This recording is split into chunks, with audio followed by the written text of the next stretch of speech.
Hi guys, it's Miss Bowen. I'm going to show you how to make an ice sculpture inside your house without having to have any fancy carving tools.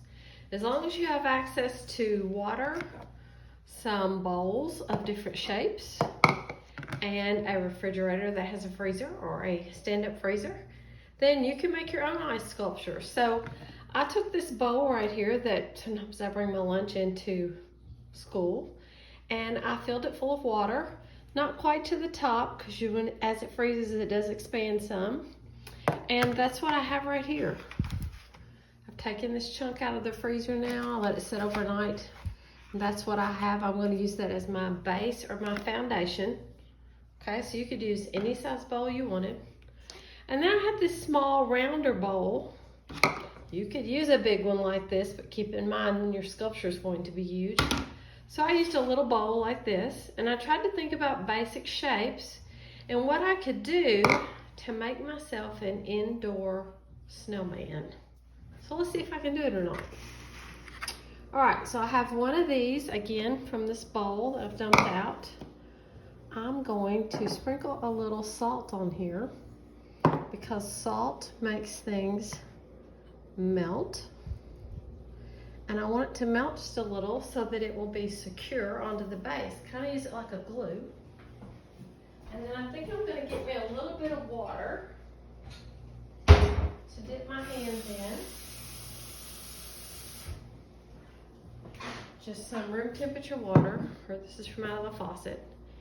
And I'm going to put a little bit of that then on this half. Now remember, I used this bowl, so it looks like half of a globe or half of a sphere. So I'm going to do that, and I'm going to put a little salt there as well. And I'm going to take the other half of one of these, same size bowls, and stick it together.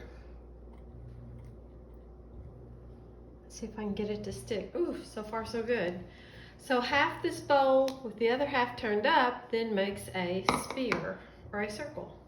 So I've got half a snowman right now.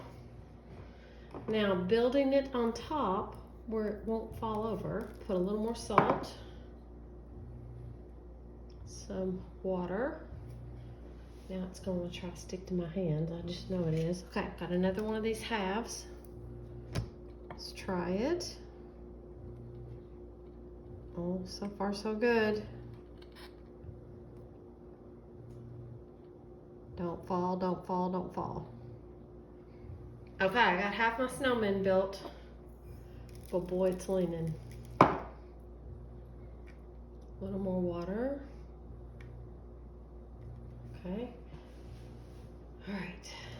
Let's turn this half up and see if I can finish building my indoor snowman. Please hold. Ta-da! It worked. All right. So I'm going to move my camera down here a little bit so you can see it from the side profile. I have an indoor snowman. Now, what can I do to make him look more like a snowman? Of course, every time you touch it, you run the risk of him falling over. I'm going to use a little bit of water. I took a little piece of construction paper and made a little carrot nose. I'm going to try to add that to my snowman. Success. Okay. Let's see if we can give him some eyeballs. I used some paper and some, come on now, stick, don't stick to me, and some coloring pencils and made an eyeball. Now I'm wetting these with my finger so they'll be sticky to the ice. It's paper sticking to the ice. The problem is it wants to stick to my hand. And I've got my little indoor snowman. Now, I have a new little grandbaby. He's 4 months old, so I took one of his little hats. Let's see if I can get that on top of the snowman without making him collapse. Come on. Voila! I have my indoor snowman. And you can make one too. Remember, it's just a small bowl. And because you use half of it, you use the other half then to make a sphere. I used a base of a plastic container, and then you pop them out after they freeze.